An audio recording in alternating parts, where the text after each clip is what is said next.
I would like to introduce our special guest today. Our first guest is Dr. Lee Gross.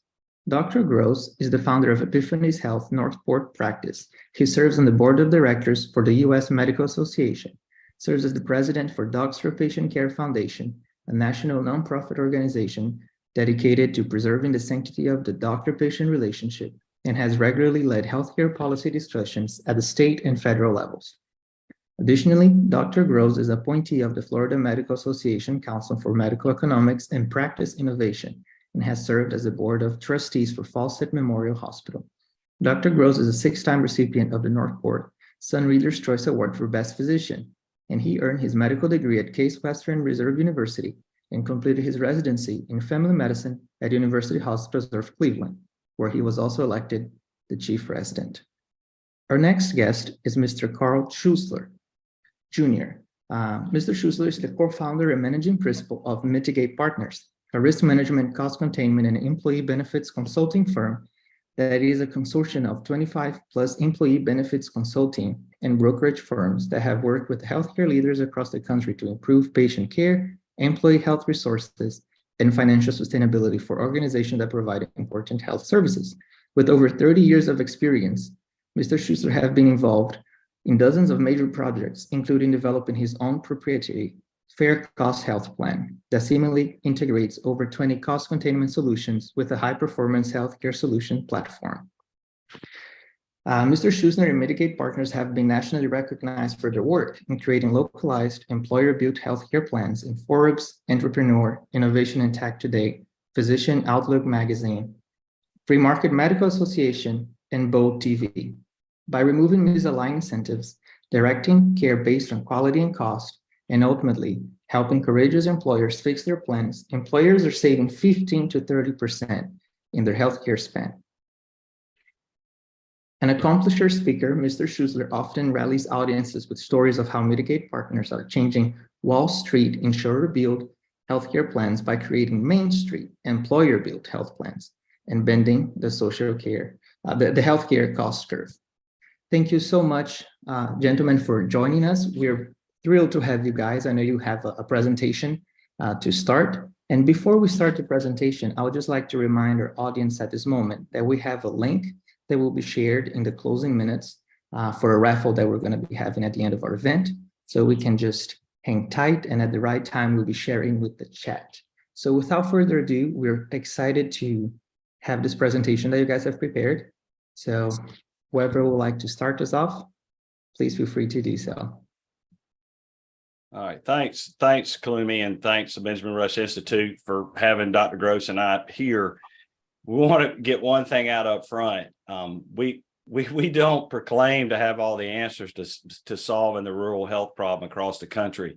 We simply want to share a story with you guys today that has been, shared around the country of a really shining beacon of what is possible with DeSoto, for example, with what Dr. Gross and myself and Barry Murphy and the leadership of DeSoto Memorial Hospital will talk about later has achieved. So without further ado, we'll get this show on the road. Typically, I have way too many slides. Dr. Gross is already rolling his eyes, I'm sure. We got to make sure he talks because he's the smart one of the group. But really, this is about keeping the money on Main Street. It's about relocalizing care. Any of you med students out there that are in medical school right now, my father was a 40-year private practice OBGYN. It's a big deal. We have medicine is local, not national. And we have a national problem, but we have to do it locally. So this is kind of a Main Street look that we like to share. So here's a little bit about the case study we're going to share and the success in Florida. This is a hospital. It's a 49-bed hospital, and we're going to talk more about it specifically in a few minutes. But those are the leaders of the group. Vince Sika, the CEO, Lois Hilton, the HR director. There's Dr. Gross, and then Barry Murphy and myself. But this is a really great story that we want to talk about. The leadership is the key to the whole thing. And I would fail to mention, I want to make sure I mention Dan Hogan, who was a former CFO, who was very instrumental in this as well. But this leadership at this hospital, these folks are unbelievable. During Hurricane Ian, they slept at the hospital. They had the massive flooding from the Peace River that y'all probably saw on national news. They slept at the hospital for a week to keep it running. Just truly unbelievable leadership that I wish that all other hospitals across America had and could exemplify this, but they are the reason this story has happened. So thank you, Vince and Lois and Dan. So I'm going to start with a video to let you guys see it, and I hope you can hear it. I think I set it up correctly. Here it goes.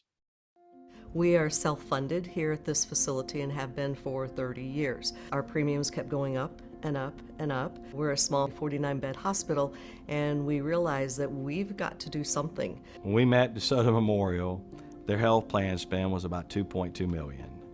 We just wrapped up the first year, and the spend was around $990,000. So they saved $1.2 million, or 54%.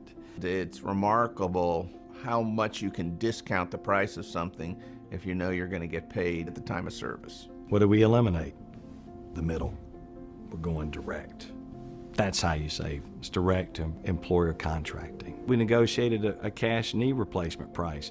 That hospital was 70 grand. We got it for 25. Direct primary care, where you just pay $65 a month, and that covers all of your primary care. And sort of the bundled cash payments are two prongs of things that we can do to actually reduce the cost of health care. We also have a program that's called the Medical Advocacy Program. They walk you through the process. It was kind of blowing my mind when they turned around and said, well, we'll do everything for you. Getting them to the right doctor for the right quality, lastly, the right price, and at the right time. That's what this is about. The less we have to spend on plan, the more we're able to put back into salaries, back into maybe additional benefits or increasing benefits. It's medical expense per employee per year. When we met them, it was almost $14,000 per employee per year. It's now right around $6,000. Biopsy comes back, positive for cancer on the left side, and a week later, I was headed into surgery. As of today, all is well. I have gone through the process, an estimated cost of $42,000. What did I pay? Absolutely nothing. And there was a lot of cost savings. So I actually got the bill 3 days ago, $31.76. An MRI is thousands of dollars. If something were to happen to me, or God forbid, one of my family members, it's covered. The opportunity to take this model that DeSoto has can be replicated across the country in all these rural areas. Absolutely. Not having to sit around that board table this year and say, okay, how much of the increase is going to go to the employees out of their pockets?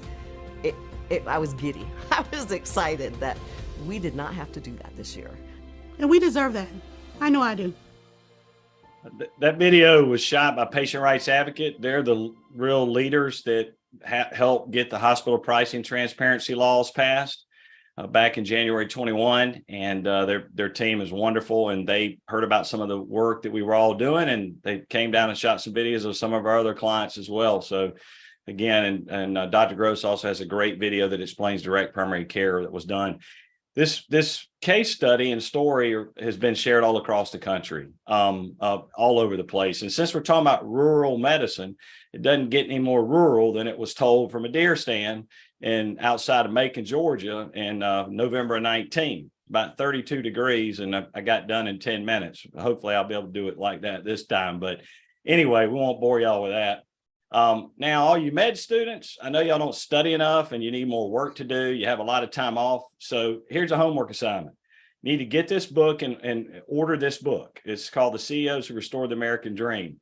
It's the second Dave Chase book that was written, and it's a book about CEOs who have changed healthcare and changed their company, their employer, their own health plan. And so DeSoto was featured in this in November. And I'll let Dr. Gross talk more about this piece. I don't want to steal his thunder. So the vision was, we know that hospitals are critical to the health of the community. This is just stories. I'm going to fire these out of all the hospitals threatening to close. This was March of last year, 892 hospitals threatening to close. This is a state-by-state breakdown. Here's a map, a heat map. Here's another article in January 23. And then another one in February. And then, this one in November, 631 hospitals at risk of closure by state, which is why we're talking today. Again, don't think we can solve it all, but we I think have some good ideas that we can share with you.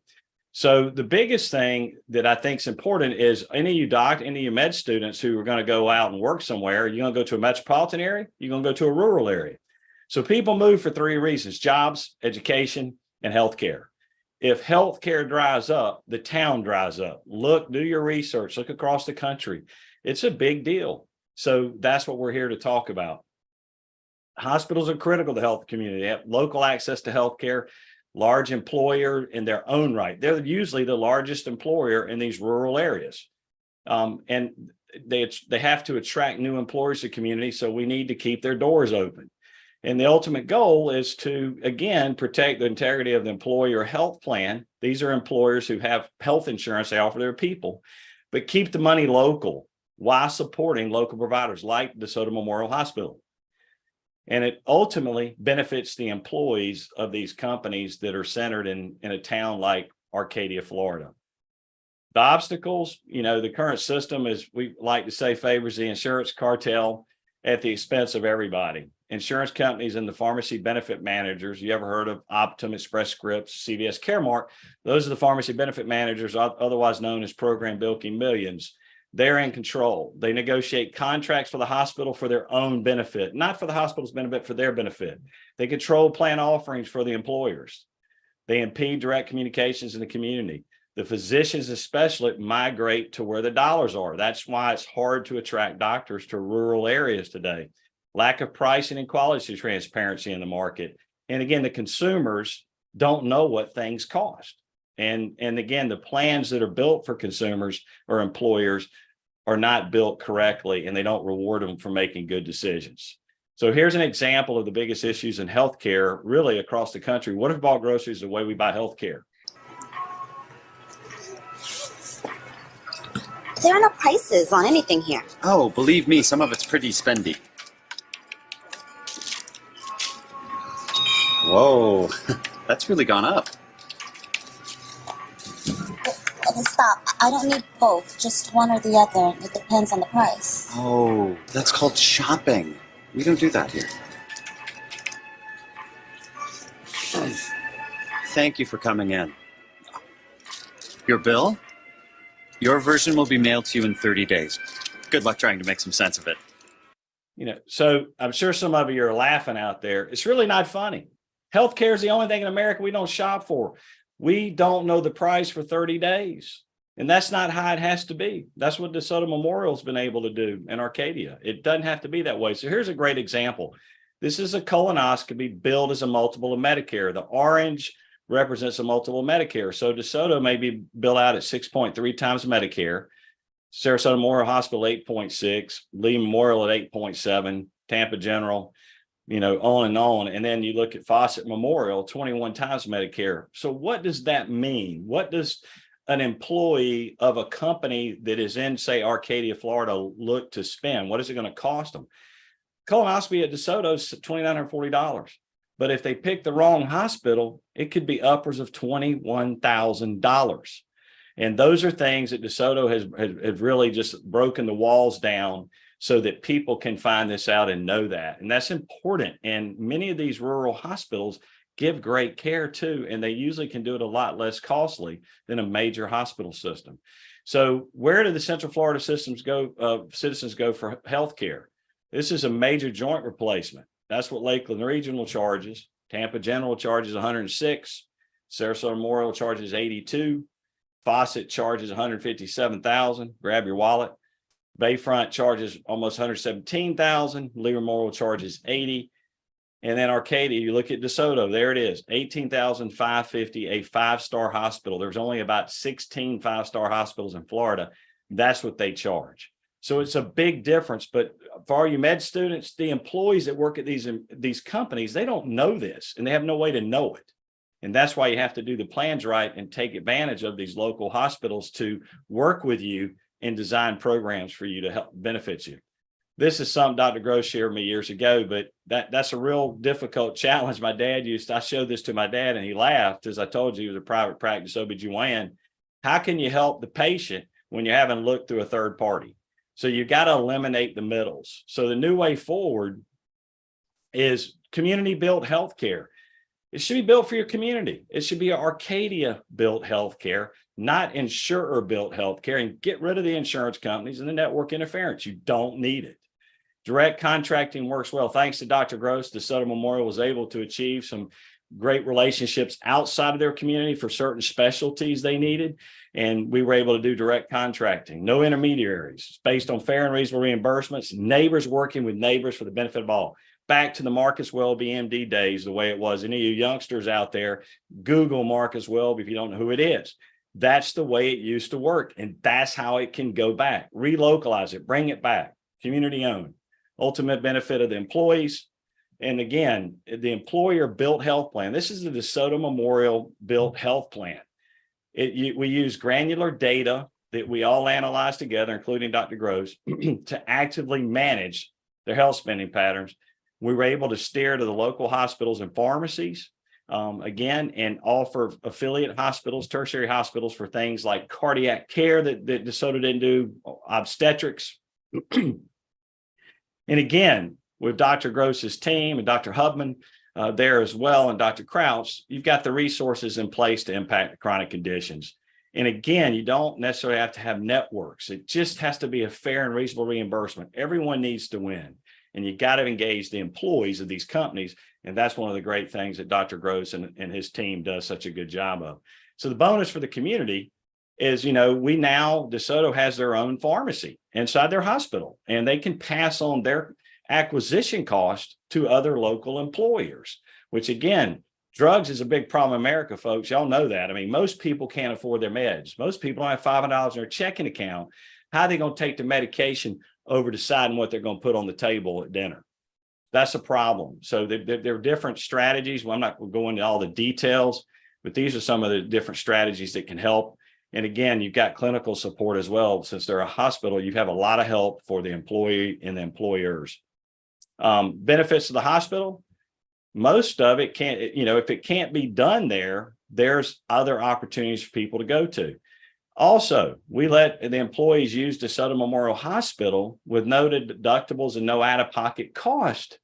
So DeSoto's not chasing down people for their deductibles and their co-insurance money. Hospitals only collect about 7% of that money. That's kind of a problem. We remove that barrier. Quick payment. They're paid very quickly for the services. And then again, this is one of Dr. Gross's favorites. We have been able to eliminate pre-approval, prior auth, pre-certification, things you've heard about with a lot less red tape. And everybody's happy with that. And again, those chronic conditions, those people like that are the ones we really need to watch and take care of. It positions DeSoto in a significant place in the community to really help all the employers that surround the area. So the benefits of the city and the county: lower trends in healthcare spending, health plan dollars that can be spent elsewhere. By saving money, you can put more money back in your community to the local merchants instead of having half your paycheck go out for health insurance. And again, all transparent. And this is number for you med students. This is usually number 1, 2, or 3 on a company's profit and loss statement. It's kind of a big budgetable item. And again, it gives them more transparency and control. And again, because of the coordination with Dr. Gross, Dr. Hubman, and Dr. Crouch, we are able to all work together, and we have different solutions in the DeSoto Health Plan that can benefit the member and have them adhere to medications, take care of themselves, be happier and more productive, and at the same time, save everyone a lot of money. And again, my favorite saying forever has always been, keep the dollars on Main Street versus Wall Street. When you go to a Walgreens, a CVS, or a Rite Aid, you're putting money in Wall Street's pocket, folks. Keep the money local. It helps your local economy. That's what this is about, relocalizing the care. And then it's a nice tool to attract new employers and community when they see what other employers are doing. No barriers to care with no deductibles. It can be quite substantial boom for that city to grow. Benefits to the employees, again, they have access to health care. They don't have to worry about going out of network anymore. And again, friendlier plan designs allow them to have a much better coverage without being prohibited from using the health plan for fear of what it costs. You'll see a video later that talks about that. And again, they finally can know what it costs. We share those examples with you. The employees have those tools available to them to know what this costs. And they've got guidance from Dr. Gross's team, nurse navigators, et cetera, that really help them with that. So what we propose is the city, county, and DeSoto take a lead in establishing a health plan partnership. That can happen across America, folks. Hospital's critical, it's kind of the nucleus, but it can happen in these rural communities. That's what we're trying to do here. And our goal is to invite all the other employers, the city, the county, the school district, all the other local employers to this. We are in the middle of doing that. We've been derailed by COVID twice and Hurricane Ian in September. Massive flooding down there. Like I said, it was a national news story. So we're working on it. Neighborhood health care is what this is all about, folks. And by eliminating these communication barriers that exist in the health insurance world today, we can break those barriers to care and allow the rural hospitals, the doctors like Dr. Gross, Dr. Krause, Dr. Hubman, and the pharmacists, local pharmacists, the pharmacists at the hospital to more effectively serve the community. So, in wrapping up, this is the case study you heard a little bit about in the video. This is it's just one of our favorite stories. I mean, we love this entire story. It's a 5-star hospital, folks. Again, there's only like 16, I believe, in Florida. They're a 5-star hospital. They give great care. The challenges, they're the 4th poorest county in Florida. They had the 2nd lowest family median income. They lost obstetrics in February of 18. Members have to drive an hour for deliveries. That's a big deal, guys. And I hope we'll talk about this when we do the Q&A, but maternity care is a big deal. And they lost obstetrics in February of 18. Members got to drive an hour. Foreign medical spend was 79% the last 4 years. That means that 79% of the money DeSoto Memorial spent on their health plan was going to other hospitals outside of their community. That's a big deal. That means they're paying money to other hospitals and not their own. That's what their spend was. They spent that much on their health insurance. The results, they saved $150,000, 58% in their stop loss premiums. They weaponized their plan design. They implemented DPC with Epiphany Health, Dr. Gross and team. Hired their first full-time surgeon in county history, folks. That's significant. And then their foreign medical spend went to 62% the first year, and 3 years later, it's at 45%. So people that work at DeSoto Memorial are getting their care at DeSoto Memorial. Oftentimes, people don't want to get care in the hospital they work with, maybe because they don't want someone to see them naked. I don't know. It's all different for everybody. But because they have no barriers to care there, they're incentivized to use their hospital. And that was their spend. And then they had a rate decrease, the second ever in the history of the stop loss insurance company. And that was their savings, 1.2 million, 54%. So moving forward, you know, if we pull this off and can get the community involved all across America with the hospitals, we can eat like kings. And I'm going to turn it over to Dr. Gross. So he will talk to you about the story of what he did. Take it away, Dr. Gross. I'll stop the share. Thanks again, Carl. And thanks, BRI, for the opportunity to present this. So, as Carl had mentioned, the name of my practice is Epiphany Health, and Epiphany is a very strange name for a healthcare company. But in fact, we did have an epiphany, and our epiphany was, you know, why are we insuring primary care? Why are we inserting so many obstacles and so many barriers between a doctor and a patient, and then complaining because it's expensive, it's cumbersome, and it's impersonal, and it's hard to navigate? So in 2010, we had a small business that approached us that said, why don't we just contract with you directly to take care of our employees, and we'll all save money? And so it gave us the opportunity to redesign what was a fully insured traditional fee-for-service practice here in Southwest Florida. And so we drew up a business plan and effectively created what turned out to be one of the first direct primary care practices in the country. We created a subscription-based primary care program. And once we flipped the switch and turned this thing on, something interesting happened is we suddenly saw uninsured patients come to our little practice from all across the state of Florida. We would have patients driving from Miami, from Orlando, from Naples. They drive 2-3 hours away to get care through us because they could afford what it was we were doing.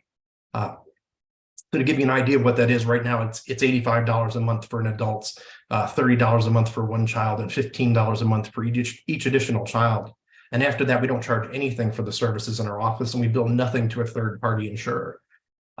So again, we suddenly had an issue where we had a huge uninsured population that were traveling great distances So now we had to determine what services we could get outside of our offices. We needed affordable labs, affordable imaging services, affordable physical therapy. And so we built a cash-based network of services. And it turned out in almost every situation, our patients that paid cash paid less than our patients that were paying co-pays using insurance. And if it applied towards their deductibles, the savings were substantially different. So now fast forward a few years into this program, and we now started to see these patients that now needed actual surgical services within a hospital. And as Carl pointed out, in most hospitals around the area where I practice, the charges for these services are exorbitant. And so that's how we ended up creating a relationship with DeSoto Memorial Hospital, because if a hospital like Fawcett Hospital decides that they're going to sell a knee surgery for $22,500 when they're used to selling it for $125,000, they're going to lose a lot of money. But a hospital like DeSoto that's not full, and they can add these as additional revenue to their not full OR schedules, this is just additional extra money that the hospital can sort of add to their margins, and it helps them immensely. So we are now sending uninsured patients from all over the state of Florida to have procedures done at DeSoto Memorial Hospital. We're sending them for colonoscopies, hip replacements, knee replacements, hernia surgeries. We're sending them with kidney stones and all sorts of things, all on a cash-based arrangement. And so after years of doing this, it became obvious that what we could do really should be done with their employee health plan. The savings were so substantial, and that's how we ended up getting hooked in with Carl. And we sat down together, and Carl put together a brilliant program that has become the hospital's premier employee health plan. This is a picture here of Carl making a presentation to the employees of DeSoto Memorial Hospital at the rollout. We had a series of meetings all day long with all the employees, and we joined that. But I want to point out a couple of things here, and hopefully you can see my pointer here. But the price for the employees in the direct primary care portion of this, and let me step back a bit. I just want to remind you that the hospital was already self-insured. They were self-insured through a commercial TPA, a commercial pharmacy benefits manager, and Carl went through and they basically took out all the middlemen from this and contracted direct with everybody. So they used independent TPAs and independent stop-loss carriers and so forth. So that's the first thing. The second thing is they added the direct primary care as an option for the employees. They didn't tell them they had to do it, but they gave them the option. They could stick with their existing physicians. They could go to their primaries for standard copays and deductibles. But if they chose the direct primary care portion of it, the hospital would pay the direct primary care membership for them, and then would also provide the insurance to cover services that are not being able to provide inside our DPC offices. What I want to point out here is that for the direct primary care portion of this, the employee is only paying $40 per pay period. So that's $80 a month essentially for the direct primary care, which I already told you is $85 a month. And that also includes the insurance for an individual. So what we have is the opportunity to have the data before Carl and his team took over. So, and then the data afterwards, and then we also have it divided out into the direct primary care versus the non-direct primary care. So we have a before and after, and then we also have a built-in control group within the population to determine what the outcomes are for these populations. So what I want to focus on really is this section here, which is the outpatient costs. And this gray bar here represents the total health plan spend per member per month. I'm sorry, this is the national benchmark for a population of this size. This green bar is what the plan spent in 2019, which was the first year implemented. And in 2020, the second year the plan was implemented. So you can see that the total plan outperformed the benchmark immediately right out of the gate. So we already saved money. And just a reminder, we saved money by eliminating copays, eliminating deductibles. We eliminated barriers. So there were not $10,000 copays. We didn't have to get prior authorizations and step edits for every single service like all the other plans do.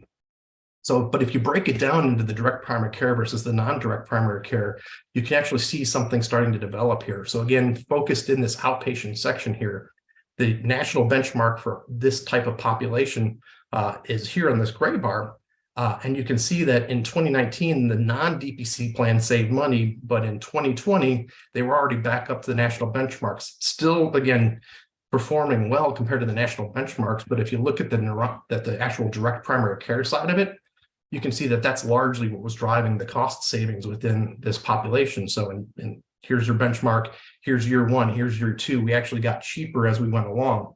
And if you look actually into year three, looking a little different here again, gray bars are the benchmarks here, 2020, 2021, 2020 on the left, 2021 on the right.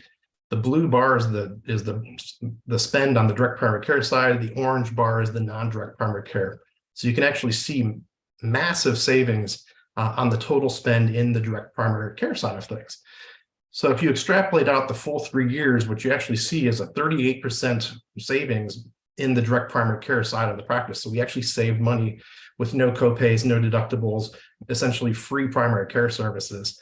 The total out-of-pocket spend by the patients was reduced by 30%. So copays, coinsurance, deductibles were eliminated.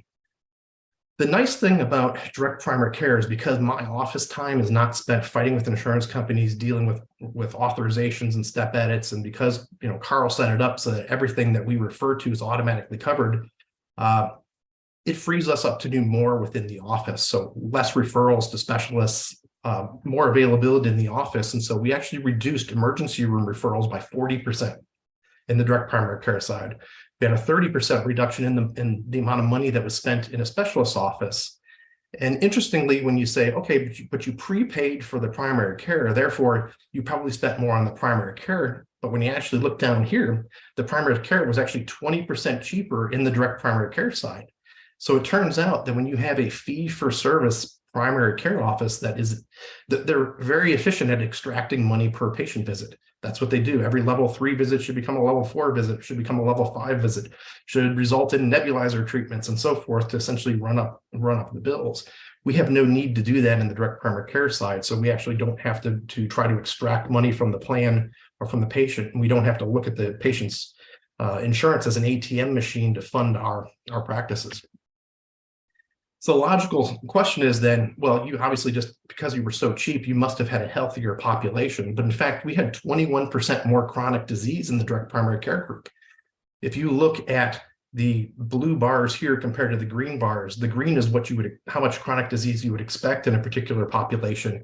The blue bars are what we actually had in our population. And you can see in almost every instance, we had more disease within our population, including a triple of the amount of coronary disease, and we even had more cancer in the population. So these are sicker patients that were managed for less money.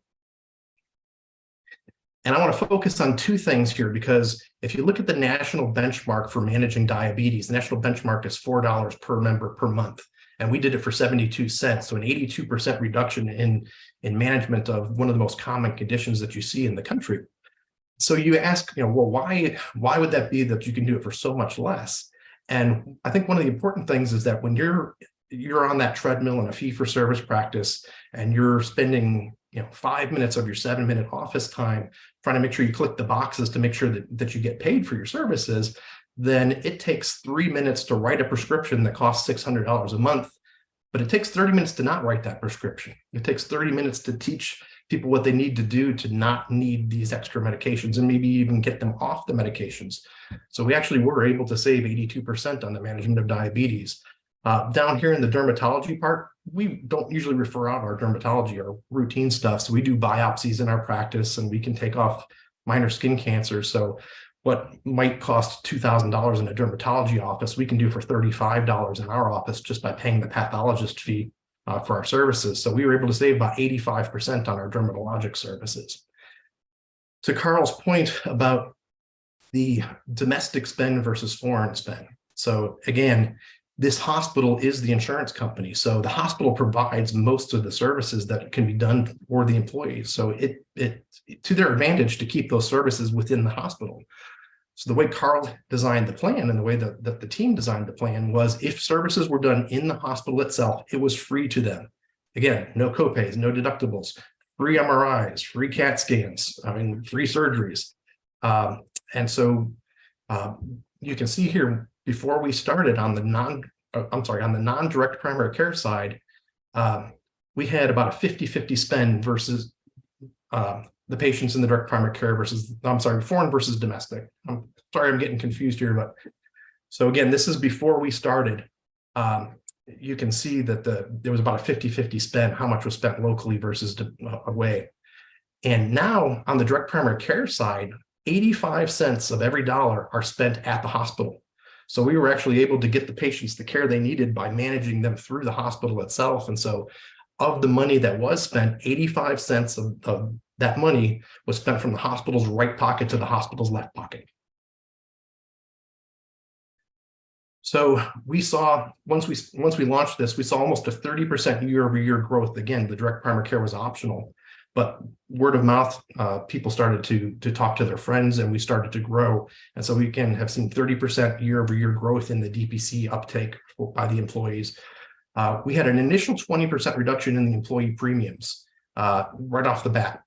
And the thing that I love, and you saw Lois in that video saying, you know, we had to sit down in the conference room and say, how much of this money is passed down to the employees? How much do we have to pass along because of the increases?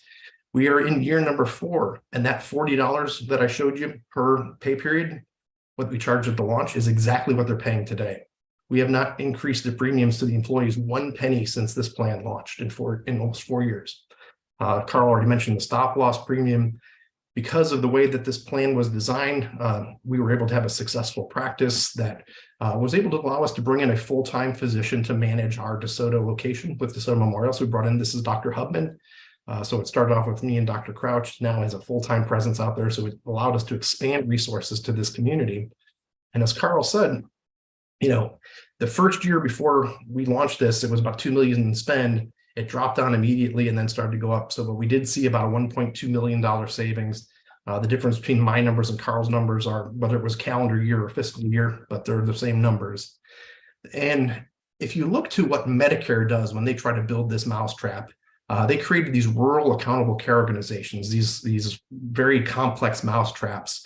And in 5 years of rolling out ACOs, they lost money, and they finally actually generated some savings in 2019. And they saw $64 per beneficiary savings. And on our first year, we were able to implement $2,420 per beneficiary saving. So it's not even a fair fight, unfortunately, with this. And so many people would say, okay, well, you know, obviously, if you're making people get the care done at the hospital and maybe they don't want to go there, you're cutting services, you're getting rid of networks, then people definitely have to be very unhappy you've given them a stripped down plan. And I just want Hannah to finish telling her story here, and hopefully you can hear this. Well, the benefits that we have here at the hospital are more so focused on the employees. The latter part of August, I had a concern regarding my neck, and I went in to see my primary care. Listened to my concerns, and he recommended certain protocols. It was my choice of what I wanted to do. You would think with a specialist, the appointments are so far out. Within maybe 3 weeks from seeing my primary care, having my test done, getting my results, finding out that I needed to have a biopsy done. Biopsy comes back, positive for cancer on the left side, and a week later, I was headed into surgery. As of today, all is well. I have gone through the process, an estimated cost of $42,000. What did I pay? Absolutely nothing. So before, I was paying all that money on my premium, and I never used the plan because I was reluctant. Because if I have this copay, I'm going to have this deductible. We don't have those issues. Every concern I've had since day one of this plan, I have addressed and have taken care of this year. And I've paid absolutely nothing out of pocket. And we deserve that. I know I do.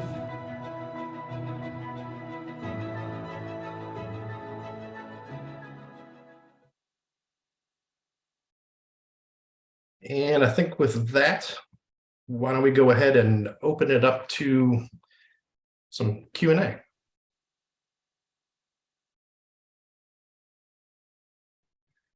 That's such a good presentation, and hearing Hannah's story, I want to get a plan like that for me. So come on down. We have a few pre-planned questions, and the audience is welcome to share a few questions. There's going to be screened, and I will read for us. I guess the first question that I have maybe is just clarifying what you guys shared. So how does this plan work? Because it almost feels like something that's too good to be true. But then we hear stories and we see numbers like, wait, so this does work. But who can benefit from such plans? I guess if I can rephrase the question is, can I go and get a plan like that for me, or do I have to be participating with a hospital who subscribed for that plan and I'm an employee of the hospital and then I get that plan? Versus for me and my family, I want to get the savings. How can I do that? Dr. Gross, you gonna take that or you want me to? No, that's all. That's in your wheelhouse.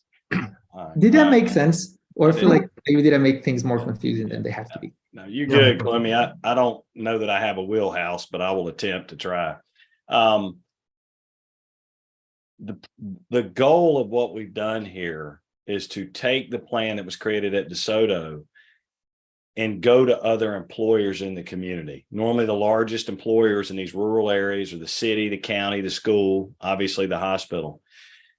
You go and replicate the plan that DeSoto has at those employers. They can build their same plan, an employer built plan for them, but they have to leave the insurer built plan, get away from an insurance company to build something like this where it can work this way.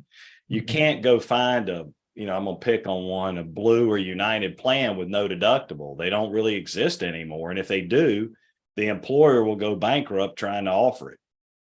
So by building it with cost containment solutions, Dr. Gross, DPC is a foundation part, if you want to call it a home, the very foundation of a house. That great primary care has been significant to this. We have other solutions in there, but it's the primary care and they're the quarterback that has allowed it. But you can replicate it within the community is how you would do that. Does that answer your question, or I just make it a lot more confusing? No, it does. It does. So we have a DPC practice who is working alongside a hospital. We're going to provide services and everyone's saving money. Yeah, I think the bigger thing, Clemmy, too, is I don't think people are understanding. Folks, this is a hospital. Yeah. They have doctors and they hired Epiphany Health, Dr. Gross, to help manage their population. Dr. Gross, you ought to kind of tell that story, how that happened. But I think that's a bigger part here because hospitals have internists. Many of them do, Yeah. And we just signed a 3-year contract extension with them, by the way. So they're obviously very happy with the services. I have a few questions here from the audience. Question number 1, how do you keep track of the avoided ER visits handled by the DPC doctors? Do you report this to the client annually or quarterly? Thanks and keep up the great work.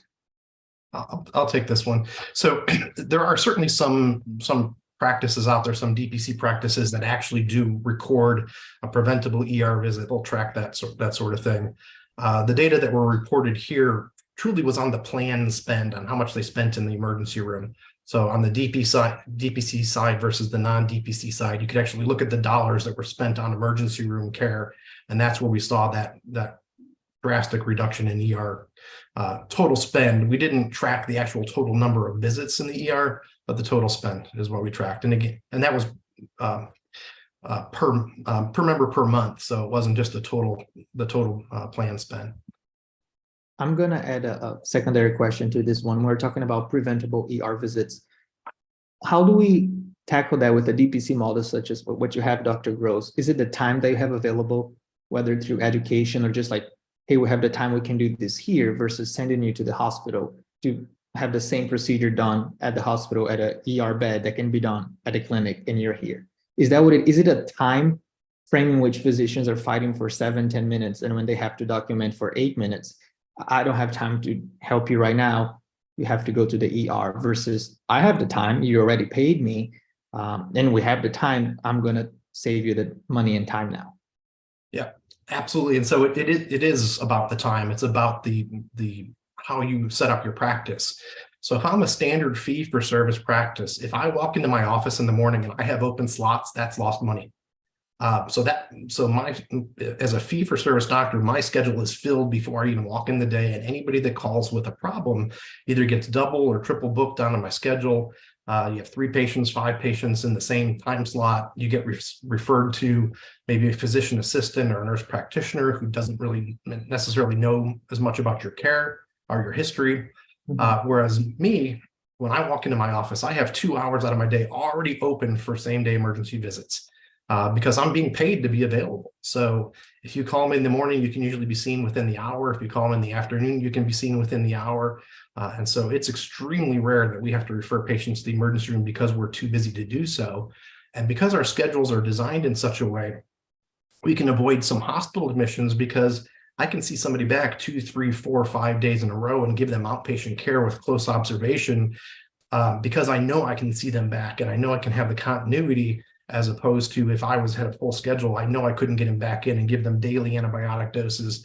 And so I'd send to the emergency room to be admitted to the hospital. So it really has everything to do with the practice approach and how things are designed. That's a great answer. We just got another question here. How do hospitals break off from existing contracts with insurance companies, insurance firms to begin partnering with DPC doctors, emulating the model that Dr. Gross and Dr. Schuessler presented? Wouldn't there be some sort of legal pushback because the existing established systems? They call me Dr. Schuessler. I like that. My dad would like that a lot, but I didn't go to medical school, just so everybody knows.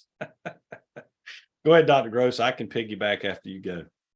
No, I mean, it's obviously you have to look at your I think the question is, how do you break away when you're already you're already locked into the system? Obviously, you have to understand the contracts that you've signed. I mean, even as a DPC doctor, I was threatened by commercial insurance companies when I tried to cancel my insurance if it wasn't done at the right time, if you didn't use the right protocols. But I think Carl probably could better answer, how you actually structure it. But you got to be careful, and there are lots of legal issues surrounding how this has to be done. I'll give a quick story. Vince Sika, the CEO of DeSoto Memorial Hospital, went on an appointment, with Barry Murphy, who works with me on this plan. And we went to an adjacent school district to DeSoto County, where they are. And I never forget, somebody goes, well, Mr. Sika, if we came in there and wanted to pay cash, how do we do that? And by their contracts, everything that I understand about it is if you come in and present your insurance card, then the hospital really can't give you a cash price.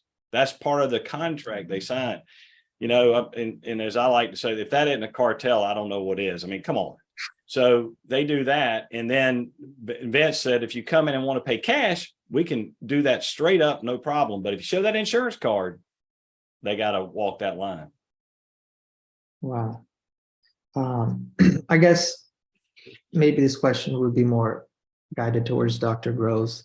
But what can medical students and residents do to prepare themselves in order to serve their community in a way similar to what you guys are presenting, whether it's through the DPC practice versus, I guess, it makes sense on my mind when I see a primary care physician desiring and planning to open a DPC practice. But what happens if I'm a surgeon? Or what happens if I have some sort of like a different specialty that's not primary care to replicate a similar model? Yeah, so I think it's already being replicated in all 50 states in multiple different specialties. So what started off as a handful of direct primary care practices in 2010 are now probably 2,000 practices, if not more, in all 50 states, with special legislation to protect them in 37 of those states, and a few of them are advancing legislation presently. Obviously, not all specialties are amenable to subscription-based services. I mean, just how many times do you want your gallbladder out? You don't need a monthly subscription for that, right? But transparent cash prices are absolutely something that can be done in those situations. And specialists can, seek out the Carl Schuesslers of the world and the DeSoto hospitals of the world and offer them reasonable, transparent cash prices on their services. It's something that's required by law right now, but most people are not complying with that law. The penalties are so low that their compliance rate is probably not even 10%. hospitals that are disclosing their actual costs for these services. As far as learning about this, I mean, attending, conferences like BRI and learning what type of innovation is being done in the sort of transparent market space is important. And then many organizations put on free conferences or low-cost conferences around the country to teach physicians how to run these practices. As you know, most med students nowadays are not taught business in med school. I was taught business in med school. We had an extensive business training, but that's not taught anymore. So you have to seek that knowledge out yourself. And there are there's still DPC conferences, but most of them bring in specialty care at this point. Okay. Yeah, I wish I had some of these classes at my school. and I just wish they were replicated in all the schools in the country. I think that's so important. It's just unfortunate that it's taken for granted we don't have it anymore. But I want to say something that's important, and it's not related to that last question, but why this is specifically geared towards rural healthcare and it's appropriate during this conversation. So our practice in Arcadia right now probably has 400 DPC patients in it.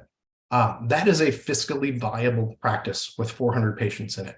If I was a standard fee-for-service practice with 400 patients, I'd be out of business. It's not sustainable in a rural setting. And so a lot of these fee-for-service practices can't make it unless they're subsidized either through federal subsidies or charitable subsidies. This is not charity for us. This is a for-profit operation. And so if you look at states like Alaska or Montana, where everything's rural, then this is absolutely an essential tool in that tool belt to survive or make rural healthcare possible. And using the price transparency of the cash-based referral system that allows self-funded plans to then support these rural hospitals, let routine services and routine care be done in these centers and allow the complex stuff to be done in the tertiary care centers. That definitely drives critically important elective volume to these facilities to keep them afloat. Yeah, I also want to say something. Dr. Gross made the great comparison for Dr. Gross, you're the expert, but most DPC practices will try to have 400 to 600 patients, and they get over that, they bring in another doctor. The normal fee for service practice in this country, internist wise, is, if they're an internist or family member, they got 2,500 to 3,000 patients. That's why they refer out to specialists all the time. And we could tell a story about another client of ours that Dr. Gross and I work with, but we won't have time today, when Dr. Gross was a fee-for-service doctor. But that's what happens. And that's really the big magic of direct primary care is you're in a direct relationship with the doctor, not through an insurance company. Yeah. We just got 2 more questions here. It seems an interesting one. So my small town in Texas lost its hospital, but not its hospital district in 2018. And we now only have 2 NPCs, no MDs or DOs, with a client base of about 10,000. The local population is 70% Medicare and Medicaid. Is such plan feasible for such a town? Well, I think that's one of the reasons why it's so critically important to not lose these hospitals, because once you lose these hospitals, it's hard to get them back. I mean, to try to start up a hospital from scratch with that demographic, I think would be cost prohibitive. But that's not in my wheelhouse to be able to truly answer that question. I know if there are no physicians in that community, I think in Texas, I'm not certain if the nurse practitioners can practice independent of physician oversight. That's a complicated question all by itself. Physician hospitals are still banned from being built in the United States. So by the Affordable Care Act, it's illegal for physicians to own a hospital unless they don't bill Medicare. So if it's cash-based, you started off as a surgery center or freestanding emergency room that doesn't accept Medicare, then you probably might be able to do it. Be hard to staff that full time with that demographic, but that's why it's critical to not let these things fall in the first place. Whoever that was that asked the question, they're an anonymous attendee. Reach out and give us a holler. Dr. Gross, it says there they didn't lose the hospital district, they lost the hospital, but your point, I guess, would mean they'd have to start another hospital. But whoever that is, I think our information's out there. Sure, feel free to reach out. And I see Dr. Cavell. I know Dr. Cavell up. He's in Pennsylvania. I guess he's next. Let me scan here for any more questions. I think we answered Arvin's question. Good to see you, Arvin. Yeah.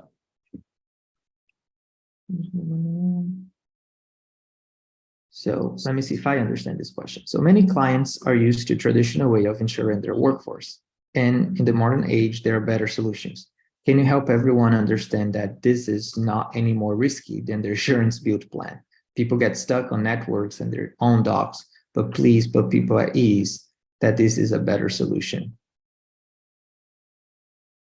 Dr. Gross, you want to take it first and I'll go behind you? Yeah, I mean, I think when you're fully insured, if you have your best year, you don't save any money. The insurance company just happens to have a good year on your behalf. When you're self-insured, if you have a good year, you keep the savings. And so there is no savings in a fully insured model. So you're having your worst year every single year when you're fully insured. There obviously are some risks in self-funding, which are mitigated through, special programs and stop losses and so forth, and plan design. But I think, Carl again and his team have built a great mousetrap for that. Yeah, I like that. Great answer, Dr. Gross. I think the biggest difference is, if you're in that insurer built plan, or whoever asked the question, or if you got clients or whatever, if it's you, how's that working out for you? You're getting increases every year. Your benefits are getting worse every year. You're giving more barriers to care, and then the employer is asking the employees to shoulder more of the burden of the cost of the plan. It doesn't work. It's not sustainable.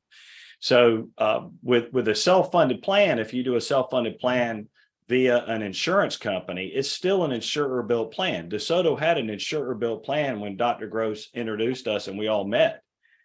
They don't have that anymore. So just because you're self-funded with an insurance company driving the ship, that won't do a whole lot. But doing an independent TPA, unbundling and deconstructing the whole program like we did can work, and it has a lot of solutions in it to control your cost and protect you.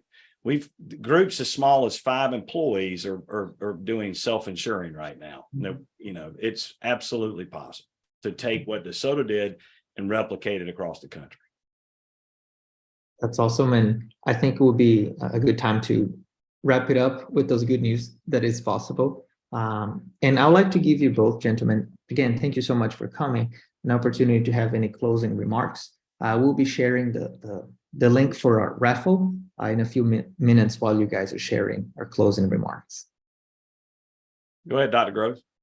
I guess I will just say that while I and Carl and I may be the sort of faces of this, there are so many people that go in behind the scenes to make this program a success, between the administration and my team here at Epiphany Health and Carl's team and his Mitigate partners. I mean, this is an entire community that's making this work, and the employees through DeSoto Memorial Hospital are just an amazing group of folks, and we're honored to continue our relationship and keep working with them, and we're looking forward to using what we've learned here.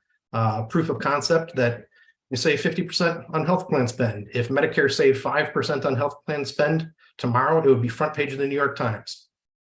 We've sustained that for 4 years, and we're still going. So I appreciate the efforts and the letting us tell the story. I want to, on behalf of Dr. Gross and I know we already thanked, but I want to thank the Benjamin Rush Institute, and Richard Walker's leadership, and everything that you guys do, all about preserving the patient-doctor relationship. And for all you med students or any folks out there considering medicine, the patient is a target for profit right now, sitting way out here in the outer sphere, needs to be put back in the center with the doctor. That's how this worked. That's how it always worked before all the middlemen got involved. So I want to thank y'all for all you're doing and the scholarship program you've created. And the doctors are personally near and dear to my heart because of my father, and I grew up around medicine my whole life. I don't know a lot about medicine, but I did grow up around it, and I've heard the talk. I grew up around a lot of doctors. So I thank y'all for the service and what you provide, because I think the physician is arguably the most critical person in the system, and with partnering with good hospitals like DeSoto Memorial makes it possible. And the DeSoto Memorial leadership, you can't say enough about it. They're the reason this happened. Vince, Lois, Dan, they're unbelievable, and what they do in their community and how they've risen. I think Dr. Gross, you said when we worked with them, they were a 3-star hospital, maybe they became a 5-star now. They didn't even have enough volume to have a star at all. Yeah. And some of Dr. Gross's friends and other DPC doctors have sent patients there for surgeries. Is like a centers of excellence, a medical tourism type destination. And that Dr. Gross has been behind numbers of those. That knee replacement we shared was the one Dr. Gross did, $18,550. That was a program he put together. Wow. Thank you so much, gentlemen. Thank you, Dr. Gross and Mr. Schuessler, for sharing and all the encouragement that you guys bring to the table. And I'm sure that, well, I'm one encouraged medical student. I'm sure there's many more that's watching with us live right now, and that will be sharing with our YouTube channels and everything that we can encourage many more. So with that, I wish you guys a great day. There, you guys have a blessed day.